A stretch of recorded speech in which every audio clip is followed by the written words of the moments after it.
खालिद कभी हाथों में अलम लेते हैं, तारिक कभी मौजू पे कदम लेते हैं। हर दौर में उठते हैं यजीदी फितने, हर दौर में शब्बीर जन्म लेते हैं। हस्ती मिटाई खून बहाया हुसैन ने, हस्ती मिटाई खून बहाया हुसैन ने, गुलजारे मुस्तफ़ा को सजाया हुसैन ने।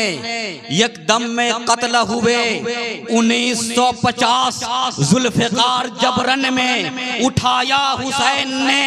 अरे फिरदौस किस तरफ है, जहन्नम है किस तरफ, नक्शा को करबला में बताया हुसैन ने। फिरदौस किस तरफ है, जहन्नम है किस तरफ, नक्शा को करबला में बताया हुसैन ने। और करबला के मैदान में इमाम आली मकाम हजरत हुसैन ने अपने सर को सजदे में कटवा कर ये दुनिया को बता दिया कि नमाज जान से प्यारी है, हुसैन से पूछो। नमाज जान से प्यारी है, हुसैन से पूछो। रसूले कायनात के उस नूरे ऐन से पूछो। अरे नमाज में क्या मजा है, हजरते बिलाल से पूछो। नमाज चीज है क्या, पैगंबर की आल से पूछो। चीज है क्या, पैगंबर की आल से पूछो।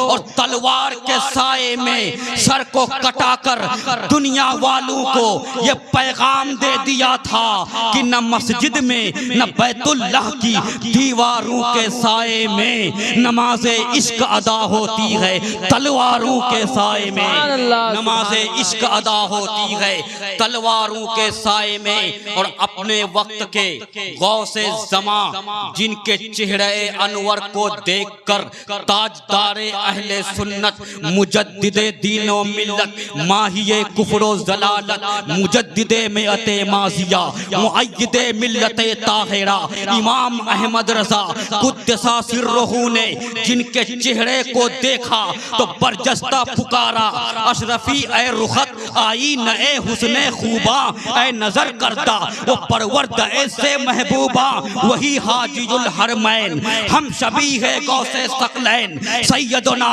अली हुसैन अशरफी जीलानी कछो छवि फरमाते हैं कि मिसाले मुस्तफ़ा कोई पैगंबर हो नहीं सकता, सितारा लाख चमके मेहरे अनवर हो नहीं सकता।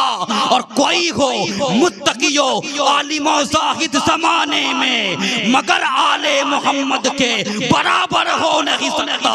कोई पैगंबर हो नहीं सकता, सितारा लाख चमके मेहरे अनवर हो नहीं सकता। कोई हो मुत्तकियो आलिमो जाहिद ज़माने में मगर आले मोहम्मद के बराबर हो नहीं सकता।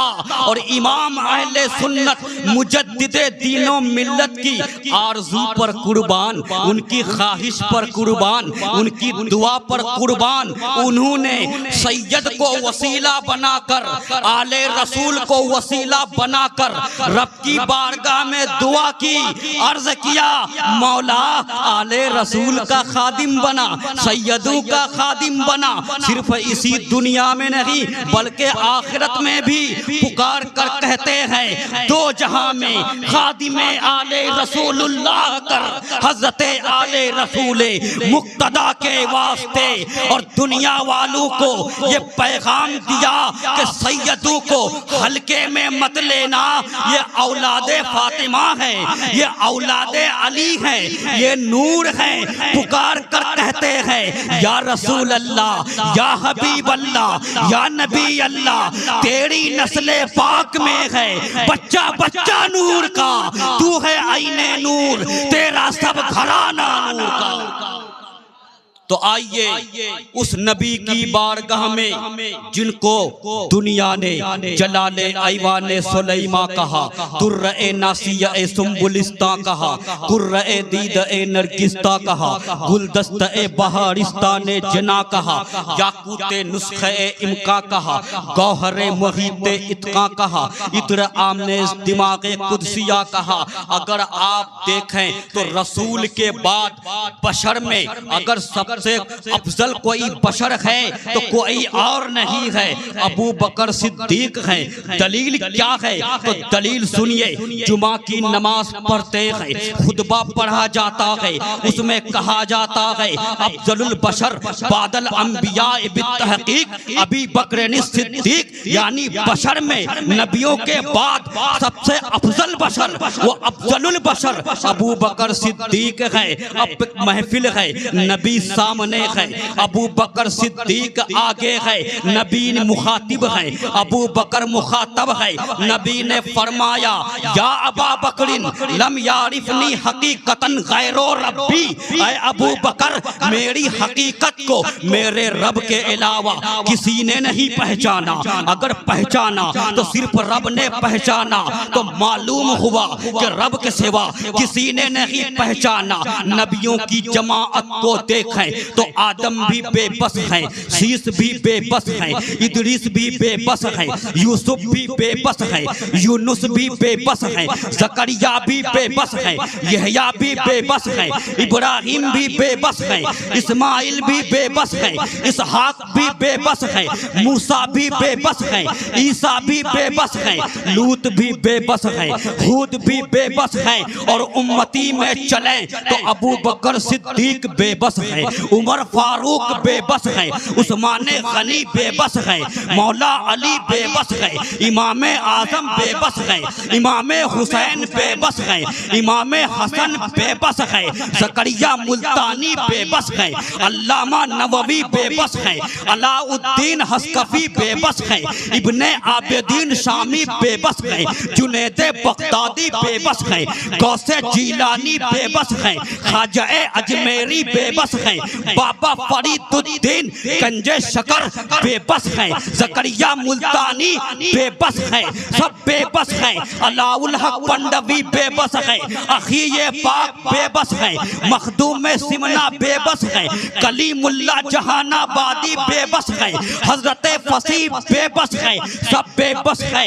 आखिर में मैंने ताजदारे अहले सुन्नत मुजद्दिदे दीनो मिल्लत शाह अहमद रजा खान फाजिले बरेलवी से पूछा कि आका आपने उस नबी को मुज़म्मिल भी लिखा, मुद्दस्सिर भी लिखा, शाहिद भी कहा, नज़ीर भी कहा, नूर भी कहा, बुरहान भी कहा, जलाले आइवान सुलैमा कहा, दुर्रे नासिया सुम्बुलिस्ता कहा, कुर्रे दीदा नरगिस्ता कहा, गुलदस्ता बहारिस्ताने जना कहा, याकूते नुस्खे इमका कहा, गौहरे मुगीते इत्का कहा, इत्र आमेज दिमागे कुदसिया कहा, मुकव्विमे नौए इंसा कहा, खातमे पैगम्बरा कहा, नबीये आखिरुज़्ज़मा कहा, मुरादुल मुस्ताकीन कहा, अनीसुल गरीबीन कहा, रहमतुल लिल आलमीन कहा, जाने आलमीन कहा, ताहा वो यासीन कहा, बेकसों का कस कहा, बेबसों का बस कहा, बेसहारों का सहारा समझा, बेचारों का चारा कहा, ताजदारे अरबो अजम कहा, फखरे आदमो बनी आदम कहा, साहिबे लौहो कलम कहा, मंबए इल्मो हिकम कहा, नबीये अकरम कहा, नूरे मुजस्सम कहा, सैयदे आलम कहा। तो क्या आप भी बेबस हैं? तो आलमे तसव्वुरात में बरेली की जमीन से आवाज आती है, ऐ रहबर सिमनानी जामेगी, जब हमारे इतने आका बेबस हैं तो मेरी क्या हैसियत है, मेरी क्या औकात है। जब सिद्दीक़ अकबर बेबस हैं, जब फारूक आजम बेबस हैं, जब उस्मान गनी बेबस हैं, जब सहाबा बेबस हैं, जब मशाइखीन बेबस हैं, जब गौसे जीलानी बेबस हैं, जब जकरिया मुल्तानी बेबस हैं, जब मखदूम सिमनानी बेबस हैं, तो मेरी क्या हैसियत है, मेरी क्या औकात है। मैंने तो ज़मीने बरेली से उस नबी के ताल्लुक से ये कह दिया कि या रसूल अल्लाह, मैं आपको क्या क्या कहूँ, सरवर कहूँ के मालिको, मौला कहूँ तुझे, बाक़े खलील का गुले, ज़ेबा कहूँ तुझे, तेरे तो वस्फ़ ऐबे तनाही से हैं बड़ी, हैरा हूँ मैं शाह, क्या क्या कहूँ तुझे। और जब कहते कहते थक जाते हैं तो आखिर में कहते हैं कि लेकिन रज़ा ने ख़त्मे सुखन इस पे कर दिया, खालिक का बंदा खल्क का आका कहूँ तुझे। नारे तकबीर, नारे रिसालत, अज़मते मुस्तफ़ा, अज़मते मुस्तफ़ा, कलामे रज़ा, नारे तकबीर, नारे रिसालत। सुभान अल्लाह, सुभान अल्लाह। बहुत की बारगाह में जिनकी हकीकत को आज तक किसी ने नहीं पहचाना और न कयामत तक पहचान सकेगा, उसी नबी की बारगाह में लौ लगाकर बुलंद आवाज से बंगाली अंदाज में झूम झूम कर पढ़े अल्लाहुम्मा सल्ली। मेरे इस्लामी भाइयों, खिचड़ बनना के मुसलमानों, अल्लाह ताला ने अपने मुकद्दस कलाम के अंदर फरमाया वकुल जाल हक व ज़हक़ल बातिल इन्नल बातिला काना ज़हूक़ा। ऐ महबूब, आप कहिए हक आ गया, बातिल मिट गया। यकीनन बातिल को मिटना ही था, बेशक बातिल को मिटना ही था। यहाँ पर एक सवाल पैदा होता है, कहा गया कुरान में कि हक आ गया, क्या इससे पहले हक नहीं आया था? क्या तौरेत नहीं हक नहीं है? क्या ज़बूर हक नहीं है? क्या इंजील हक नहीं है? क्या जिस पर उतारा गया वो हक नहीं है? क्या आदम सफीयुल्लाह हक न थे? क्या नूह नजीयुल्लाह हक न थे? क्या इब्राहिम खलीलुल्लाह हक न थे? क्या इस्माइल ज़बीहुल्लाह हक न थे? क्या इसहाक नबीयुल्लाह हक न थे? क्या ज़करिया नबीयुल्लाह हक न थे? क्या यहया नबीयुल्लाह हक न थे? क्या मूसा कलीमुल्लाह हक न थे? क्या ईसा रूहुल्लाह हक न थे? तो आलम तसव्वुरात में जवाब आया कि हक आदम भी थे, हक शीस भी थे, जितने आए सब हक थे। लेकिन जब कभी तूने हक को आदम सफीयुल्लाह की शक्ल में पहचाना, कभी तूने हक को नूह नजीयुल्लाह की शक्ल में पहचाना, कभी तूने हक को इब्राहिम खलीलुल्लाह की शक्ल में पहचाना, कभी तूने हक को इस्माइल ज़बीहुल्लाह की शक्ल में पहचाना, कभी तूने हक को मूसा कलीमुल्लाह की शक्ल में पहचाना, और कभी तूने हक को ईसा रूहुल्लाह की शक्ल में पहचाना। लेकिन जब मुल्क अरब की धरती पर अंधेरा ज्यादा छा गया, तारीकी ज्यादा फैल गई, बच्चियां जिंदा दफनाई जाने लगी, औरतें नंगी नचाई जाने लगी, 360 और 420 खुदाओं की इबादत की जाने लगी, इंसान फट्टू में बसेरा करने लगा, तो उन तमाम खुराफात को मिटाने के लिए अरब की धरती पर आमिना की गोद में एक हक आया था। ये कोई वो दूसरा हक नहीं था, बल्कि ये हक वही था जिनको नबियों का इमाम कहा जाता है। ये हक वही था जिनको रसूलों का इमाम कहा जाता है। और वो हक ऐसे थे कि जब मक्का और मदीना के लोगों को दामने इस्लाम में लिया तो हादी बनाकर चमका दिया। ऐसे हादी कि जिनकी बारगाह में आज शायर भी ये कहने पर मजबूर है कि एक अरब ने आदमी का बोल बाला कर दिया, हाथ के जर्रों को हमदों से सुरैया कर दिया। खुद न थे जो राह पर औरों के हादी बन गए, क्या नजर थी जिसने मुर्दों को मसीहा कर दिया। वो नबी थे जब मोर्चा लिया इब्लीस ने हजरत आदम से, तो हजरत आदम को जन्नत से निकाल कर बाहर किया। लेकिन याद रखना इसमें भी खुदा की हिकमत थी। अगर हिकमत ना होती तो इब्लीस तो क्या, इब्लीस का बाप भी नहीं निकाल पाता। इब्लीस में वो ताकत नहीं थी कि किसी नबी को जन्नत से निकाल दे, मगर निकालने में चूंकि रब की हिकमत थी। और कहा जाता है फेलुल हकीम में ला यखलू अनिल हिकमत, और हकीम का कोई काम हिकमत से खाली नहीं होता।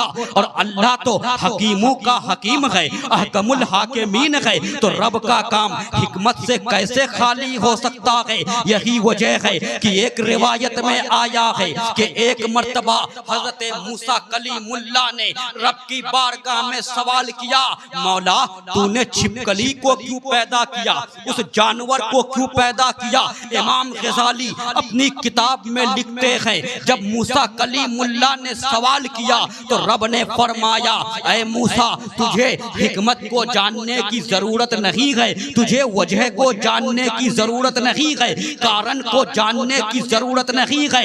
मगर मूसा कलीमुल्लाह ने बारगाह इलाही में अर्ज किया, मौला मैं जानना चाहता हूँ इसमें हिकमत क्या है।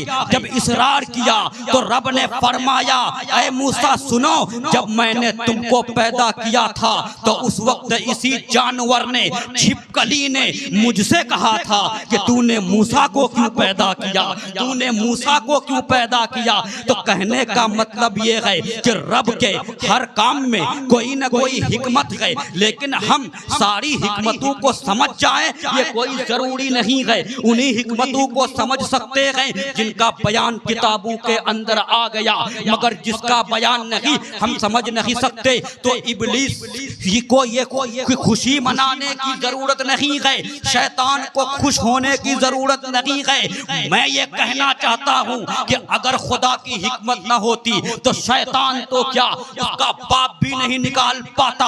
अगर शैतान की ये ताकत है कि हक को मिटा दे तो मैं तो ये कहूँगा कि पहले तो वो अपने नस्ब को संभाल कर रखे। उसी इब्लीस का एक परपोता था, उसी इब्लीस का परपोता जिसका नाम हाम्मा था। कौन इब्लीस? जिस इब्लीस के बारे में गाज़ी मिल्लत सैयद हाशमी मियां अपनी तकरीरों में बराबर कहा करते हैं कि इतना सजदा किया, इतना सजदा किया कि अगर उसके सजदों को जमीन पर फैलाया जाए तो जमीन का कोई हिस्सा नहीं बचेगा। इतना सजदा किया, इतनी बड़ी इबादत, सजदे पे सजदा, और जन्नत में दाखिल होता था, जन्नत का दरवाजा उनके लिए खुला था। मैं गाज़ी मिल्लत के जुमले दे रहा हूँ, गौर से सुनिएगा। वो कहते हैं कि इब्लीस के लिए जन्नत का दरवाजा खुला था। अल्लाह जाने क्या करता था, अंदर जाता था, झूले पर बैठता था, झूला झूलता था। अब वो रब जाने कि कैसे बैठता था, पैर लटका के बैठता था या पलटी मार के बैठता था।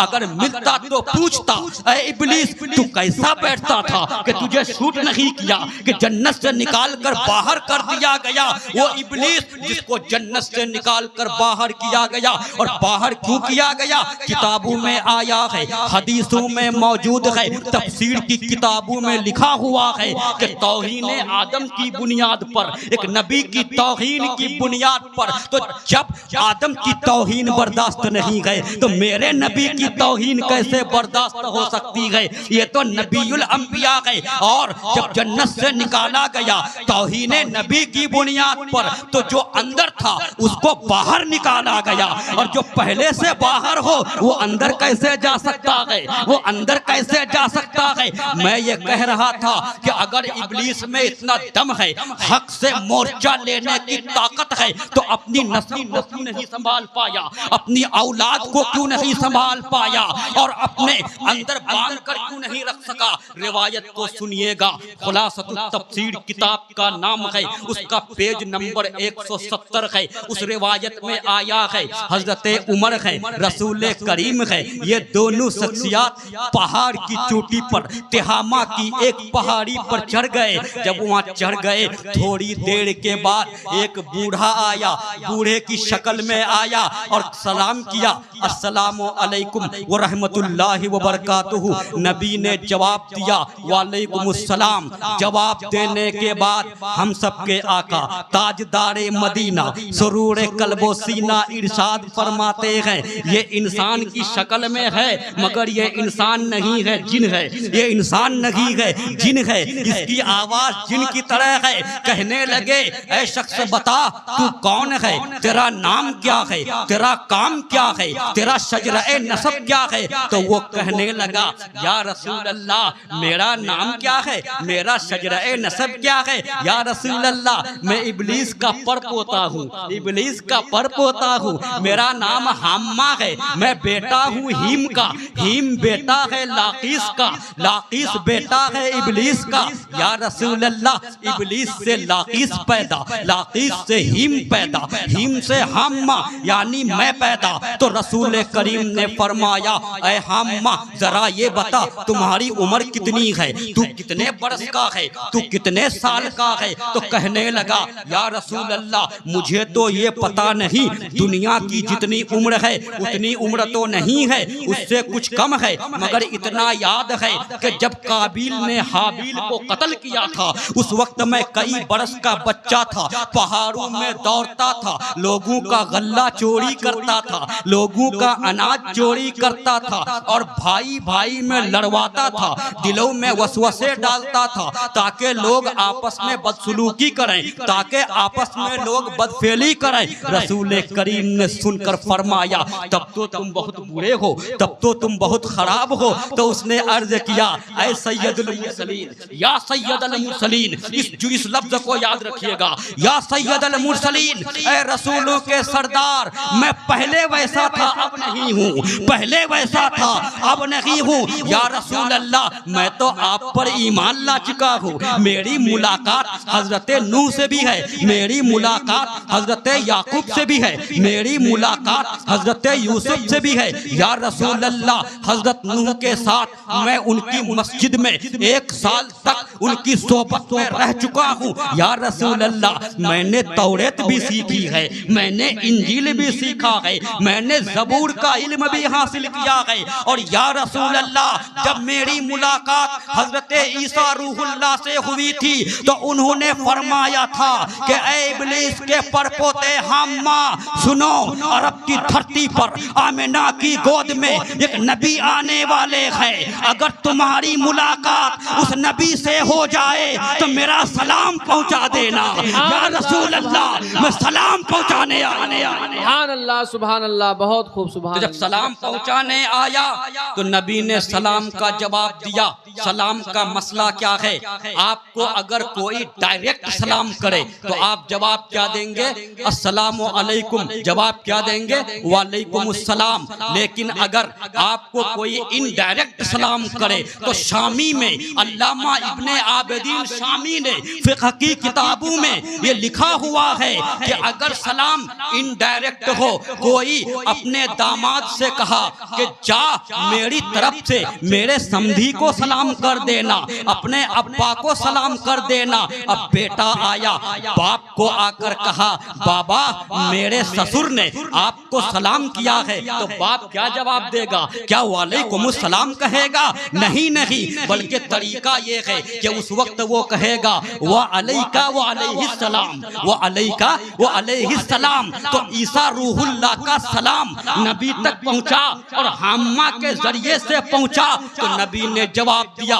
व अलैका व अलैहिस्सलाम। जब नबी ने जवाब दिया फिर नबी ने फरमाया ऐ हम्मा बता तुझे क्या चाहिए, तेरी ख्वाहिश क्या है, तेरी तमन्ना क्या है, तेरी आरजू क्या है? तो हम्मा ने अर्ज किया या रसूल अल्लाह तौरेत तो सीख लिया, इंजील तो सीख लिया, ज़बूर तो सीख लिया, अब मैं कुरान सीखना चाहता हूँ, मैं कुरान सीखना चाहता हूँ। आज कुरान की तालीम इस मदरसा के अंदर दी जा रही है। सहाबा को कुरान का शौक था, ताबेईन को कुरान का शौक था, तबे ताबेईन को कुरान का शौक था, मशाइखीन को कुरान का शौक था, बुजुर्गाने दीन को कुरान का शौक था। तो नबी करीम ने इब्लीस के परपोते हम्मा को कुरान की कुछ सूरतों की तालीम दी और फरमाया ऐ हम्मा अभी तो तुम चले जाओगे, लेकिन जब भी पूरी जिंदगी में अगर कोई जरूरत पेश आए मुझसे मुलाकात कर लेना, मुझसे मिल लेना। उसके बाद क्या हुआ, हजरत उमर फरमाते हैं उसके बाद पूरी जिंदगी हुजूर अलैहिस्सलाम ने हम्मा का कोई जिक्र नहीं किया। अब मालूम नहीं कि उनका इंतकाल हो गया है या अब भी दुनिया में है, ये नहीं पता। अब मैं यहाँ पर आकर एक बात कहना चाहूँगा मेरे दोस्तों, उस वक्त मैंने कहा था क्या कि हम्मा ने जब नबी को मुखातब किया तो क्या कहा, या सैयदुल मुरसलीन, ऐ रसूलों का सरदार, ऐ नबियों का सरदार। तो अब मुझे कहने का हक दिया जाए कि हम्मा ने हजरत आदम को सैयदुल मुरसलीन नहीं कहा, हजरत नूह को सैयदुल मुरसलीन मुरसलीन नहीं कहा, हजरत यूसुफ को सैयदुल मुरसलीन नहीं कहा, हजरत यूनुस को सैयदुल मुरसलीन नहीं कहा, हजरत ईसा को सैयदुल मुरसलीन नहीं कहा, हजरत मूसा को सैयदुल मुरसलीन नहीं कहा। लेकिन जब मेरे नबी को कहा तो क्या कहा? या सैयदुल मुरसलीन, ऐ रसूलों का सरदार। तो अब रहबर जामी को ये कहने का हक दिया जाए कि या रसूल अल्लाह, या हबीब अल्लाह, या नबी अल्लाह। जब आपकी अजमत को समझा सहाबा ने, जब आपकी अजमत को समझा ताबेइन ने, जब आपकी अजमत को समझा तबे ताबेइन ने, जब आपकी अजमत को समझा उलमा व मुज्तहिदीन ने, जब आपकी अजमत को समझा जुनैद बगदादी ने, जब आपकी अजमत को समझा ज़करिया मुल्तानी ने, जब आपकी अजमत को समझा बिश्र हाफी ने, जब आपकी अजमत को समझा ख्वाजा अजमेरी ने, जब आपकी अजमत को समझा गौसे जीलानी ने, जब आपकी अजमत को समझा बाबा फरीदुद्दीन गंजे शकर ने, जब आपकी अजमत को समझा हजरत निजामुद्दीन औलिया ने, जब आपकी अजमत को समझा मखदूम सिमनानी ने, जब आपकी अजमत को समझा अलाउल हक पंडवी ने, जब आपकी अजमत को समझा सिराजुल हक आईन ए हिंद ने, जब आपकी अजमत को समझा फाजिले बरेलवी ने। तो या रसूल अल्लाह, या हबीब अल्लाह, या नबी अल्लाह, आपके मकाम को कोई घटा नहीं सकता, आपके मर्तबा को कोई मिटा नहीं सकता। अरे जो मिटाने आया वो मिट गया। अबुल हिकम बनकर आया, अबू जहल बनकर दफन हो गया, यजीद बनकर आया, पलीत बनकर दफन हो गया, मुसैलमा बनकर आया, गज्जाब बनकर दफन हो गया, थाना भवन से आया वो भी मिट गया, गंगू से आया वो भी मिट गया, नानो तौ से आया वो भी मिट गया। तो बरेली के इमाम ने कहा कि मिट गए, मिट जाएंगे, आधा तेरे, न मिटा है न मिटेगा कभी चर्चा तेरा। मेरे भाई मिट गए, मिट जाएंगे, आधा तेरे, न मिटा है न मिटेगा कभी चर्चा तेरा। आज याद कीजिए उस तारीख को, बातिल ने हमेशा हक को दबाने की कोशिश की, मगर तारीख याद करें, हमेशा बातिल को हक के सामने झुकना पड़ा। इब्लीस ने सोचा सिर्फ मेरी चलेगी, सिर्फ मैं बोलूंगा। खामोश हो गया आदम सफीउल्लाह बोलते रहे। नमरूद ने सोचा सिर्फ मैं बोलूंगा, मुल्क शाम की धरती पर सिर्फ मेरी चलेगी। खामोश हो गया इब्राहिम खलीलुल्लाह बोलते रहे। फिर क्या हुआ? जब इब्लीस ने दावा किया खुदाई का, लोगों से कहा खुदा मैं हूँ, मैं अल्लाह हूँ, मैं खुदा हूँ, तो हदीसों में आया, तफसीरों में आया, कुतुब में लिखा है। जब दावा किया तो जिसको मानना था माना, जिसको नहीं मानना था नहीं माना। जब हजरत इब्राहिम खलीलुल्लाह सामने आए तो उस वक्त नमरूद ने कहा ऐ इब्राहिम मैं अल्लाह हूँ। तो हजरत इब्राहिम ने फरमाया मेरा खुदा वो है, मेरा अल्लाह वो है, तू तो अल्लाह हो नहीं सकता, तू तो खुदा हो नहीं सकता। मेरा खुदा वो है जो मुर्दे को जिंदा करता है, जिंदे को मुर्दा करता है। अगर तू खुदा है तो ऐसा करके बता। मगर इब्लीस की अक्ल में ये बात घुसती कैसे? जिसके भेजे में गोबर घुसा हो वो कैसे समझ पाएगा? वो नमरूद कैसे समझ पाएगा? नमरूद के भेजे में बात नहीं घुसी, उसे समझ में नहीं आया कि मुर्दा करना किसको कहते हैं, जिंदा करना किसको कहते हैं। उसने क्या किया?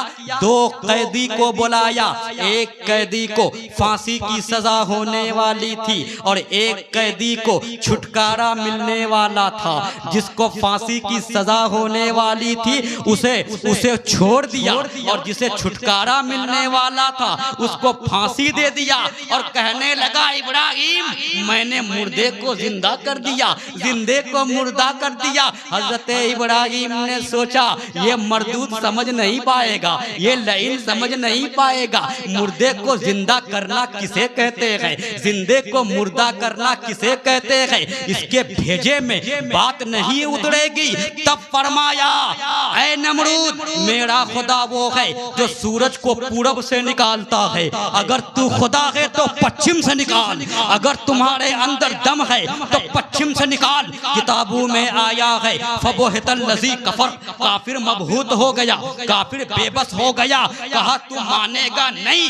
इब्राहिम अलैहिस्सलाम ने फरमाया नहीं, मेरा खुदा वो है जिसने जमीन को पैदा किया, मेरा खुदा वो है जिसमें आसमां को पैदा किया, मेरा खुदा वो है जिसने पहाड़ को पैदा किया, मेरा खुदा वो है जिसने समंदर को पैदा किया। तू खुदा नहीं हो सकता। तो फिर क्या हुआ जब इब्राहिम अलैहिस्सलाम ने नहीं माना? बादशाह था नमरूद, बातिल था, आग जलाई गई और इब्राहिम अलैहिस्सलाम को आग में ढकेल दिया। जब आग में फेंक दिया तो आग भी बागीचा बन जाती है, आग गुलजार बन जाती है। शेख सादी कहते हैं गुलस्ता कुनत आतिशे बरखलील करूहे आतिश दुरद आबे नील, आग गुलजार बन जाती है। आज लोग कहते हैं कि हमारे आपके पैगंबर को मेराज हुई, वो मेराज में गए। मेराज में कैसे गए? एक तबका है आसमान के नीचे, जमीन के ऊपर एक जगह है, एक तबका है जिसको तबका ज़महरीरिया कहा जाता है। हिदायतुल हिकमत में है कि तबका ज़महरीरिया में जो जाएगा वो जलकर राख हो जाएगा, वहाँ की आग उसे जला डालेगी। तो अब साइंसदा कहते हैं कि अगर मोहम्मद आसमान को चीरते हुए ऊपर गए तो तबका ज़महरीरिया को कैसे पार किया? क्या जलाएगा नहीं? तो मैं कहूँगा अरे जिनके गुलाम को हजरत इब्राहिम अगरचे नबी हैं मगर मेरे नबी के उम्मती हैं, मेरे नबी के उम्मती, और नबी को हदीसों के अंदर तफसीरों के अंदर नबियों के नबी कहा गया है, नबीउल अंबिया कहा गया है, इमामुर रसूल है। जब वो इमामुर रसूल है, जब वो नबियों के नबी हैं, तारीख बताती है कि जब रसूल की सवारी मस्जिद अक्सा में पहुंची थी, वहां पर एक नमाज हुई थी। वो कौन सी नमाज थी? वो नमाज थी नमाज नफल, मानिए वो नमाज नफल थी। और वहाँ इमाम कौन थे? इमाम इब्राहिम नहीं थे, इमाम आदम नहीं थे, इमाम यूनुस नहीं थे, बल्कि हदीसों में आया है हजरत आदम से लेकर हजरत ईसा तक सब नबी मुक्तदी थे और नबी इमाम थे। तो हजरत इब्राहिम भी मुक्तदी। तो मैं ये कहना चाहूंगा कि जब मुक्तदी को नमरूद की आग न जला सकी तो इमाम को तबका ज़महरीरिया की आग क्या जलाएगी? आग नहीं जला पाएगी। वो रसूल है कि नबी तो नबी, गरीब नवाज ने जब जूते को फेंक दिया तो आग जला न पाई। गरीब नवाज एक बच्चा को गोद में लेकर आग में कूद गए, आग जला न सकी। तो जब गुलामों को आग जला नहीं पाती है तो आका को कैसे जलाएगी? आका को कैसे जलाएगी? शायर ने कहा है कि जब उनके गदा भर देते हैं शाहान ज़माना की झोली, अरे मोहताज का जब ये आलम है, मुख्तार का आलम क्या होगा? अल्लाह सुभान अल्लाह। नारे तकबीर, नारे रिसालत, अज़मते अंबिया, अज़मते अंबिया, फजीलते गरीब नवाज, नारे तकबीर, नारे रिसालत। मेरे भाइयों अब आइए एक बात मैं और बता दूं। यहाँ पर हक को बातिल की जंग का मसला था। बातिल ने हमेशा चाहा हक को मिटा दूं।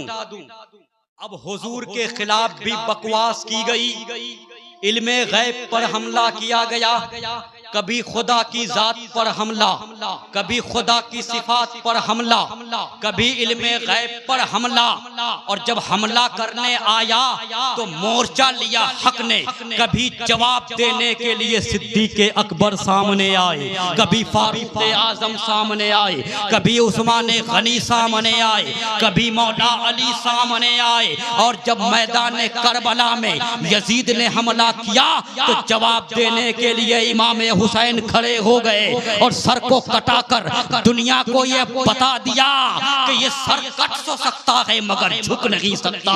क्यों? इसलिए कि औलादे फातिमा का सर है, औलादे नबी का सर है, ये झुक नहीं सकता, कट सकता है। और सर को कटाकर दीन को बचाया है। तो हस्ती मिटाई दीन बचाया हुसैन ने, गुलजारे मुस्तफा को सजाया हुसैन ने। एक दम में कत्ल हुए 1950 जुल्फिकार जब रन में उठाया हुसैन ने। फिरदौस किस तरफ है, जहन्नम है किस तरफ, नक्शा को करबला में बताया हुसैन ने।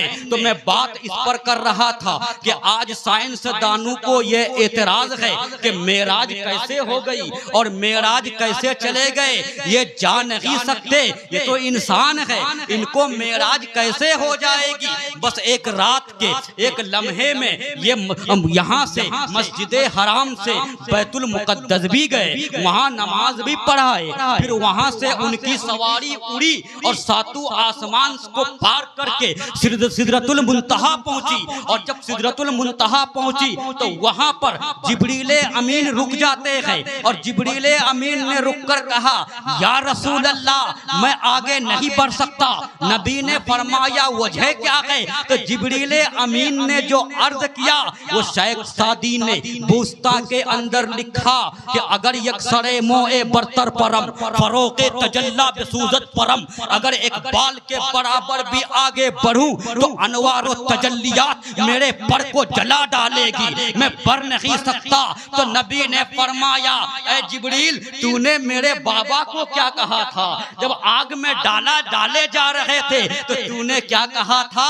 मेरे बाबा जान से हजरत इब्राहिम से कहा था कि ऐ इब्राहिम, ऐ अल्लाह के नबी, अगर कुछ ख्वाहिश हो तो बताएं, मैं वहां जा सकता हूँ जहां मेरे सिवा कोई नबी भी नहीं जा सकता, कोई फरिश्ता भी नहीं जा सकता। आपने ये कहा था, लेकिन देख मैं वहां जा सकता हूँ जहां तू भी नहीं जा सकता, जहां तू भी नहीं जा सकता। जिब्रील के पर जल जाएंगे।